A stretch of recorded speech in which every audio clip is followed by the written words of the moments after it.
যেই মুহূর্তে তারা কফিনটি খুলে ভেতরে একটি মৃতদেহ দেখতে পায়, তখনই সবকিছু বদলে যায়। বাতাসের সঙ্গে স্পর্শে আসতেই মৃতদেহটি দ্রুত পচতে শুরু করে। মাত্র কয়েক সেকেন্ডের মধ্যেই পুরো শরীর গলে শুধু হাড়গোড় বাকি থাকে।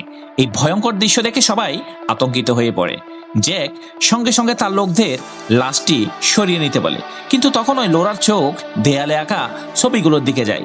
ছবিগুলো দেখে সে বুঝতে পারে রানীকে জোর করে এই দ্বীপে আনা হয়নি, বরং সে নিজেই এখানে এসেছিল। এদিকে জ্যাকের দুই লোক মৃতদেহটি তুলতে যায়, তখন হঠাৎ সেটি উঠে বসে। সবাই ভয়ে পিছিয়ে যায়, কিন্তু জ্যাক এটাকে কোনো যান্ত্রিক কৌশল ভেবে হাসতে থাকে। ঠিক তখনই যে লোকটি মৃতদেহ স্পর্শ করেছিল সে অনুভব করে তার হাতে কিছু অস্বাভাবিক হচ্ছে। মুহূর্তের মধ্যেই তার হাত পচতে শুরু করে এবং সংক্রমণ সারা শরীরে ছড়িয়ে পড়ে। এই দৃশ্য দেখে সবাই স্তব্ধ হয়ে যায়। তখন লোরা পুরো সত্যটা বুঝতে পারে।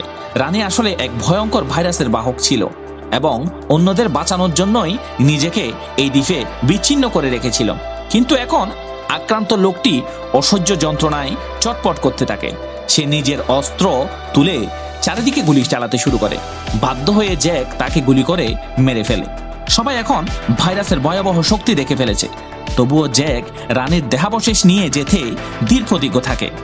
সে একটি যন্ত্র দিয়ে মৃতদেহের ছোট একটি অংশ কেটে প্লাস্টিকের ব্যাগে সিল করে রাখে। তাকে থামানোর জন্য লোরা ও তার বাবা মার্ক এগিয়ে আসে। মার্ক মাটি থেকে বন্দুক তুলে জ্যাকের পায়ে গুলি করে। এদিকে জ্যাকের লোকেরা লোরার পিছু নিতে শুরু করে। সমাধির ভেতরে জ্যাক ও মার্কের মধ্যে তীব্র গোলাগুলি শুরু হয়। হঠাৎ কিছুক্ষণ আগে মারা যাওয়া লোকটি আবার জীবিত হয়ে ওঠে এবং সরাসরি মার্কের উপর হামলা চালায়। সুযোগ বুঝে জ্যাক সেখান থেকে পালিয়ে যায়। মার্ক বাধ্য হয়ে জম্বিতে পরিণত হওয়া লোকটিকে গুলি করে মেরে ফেলে, কিন্তু ততক্ষণে অনেক দেরি হয়ে গেছে। সে নিজেও সংক্রমিত হয়ে পড়েছে। অন্যদিকে জ্যাকের লোক লোরাকে ধাওয়া করতেই থাকে। পালানোর সময় লোরার চোখ মাটিতে থাকা একটি প্রেসার প্লেটের উপর পড়ে। সে সঙ্গে সঙ্গে সেটির উপরে পা রাখে, আর পরের মুহূর্তেই একটি কাঁটাওয়ালা মারাত্মক অস্ত্র তার দিকে গড়িয়ে আসে। কোনোভাবে সেখান থেকে বেঁচে গিয়ে সে বাবার কাছে ফিরে আসে, কিন্তু তখন দেখে তার বাবা ইতিমধ্যেই সংক্রমিত হয়ে গেছেন। মার্ক শেষবারের মতো মেয়েকে বলে যে কোনো মূল্যে জ্যাককে থামাতে হবে। তারপর সে তাকে বিদায় জানায়। লোরার সামনে এগিয়ে যায়।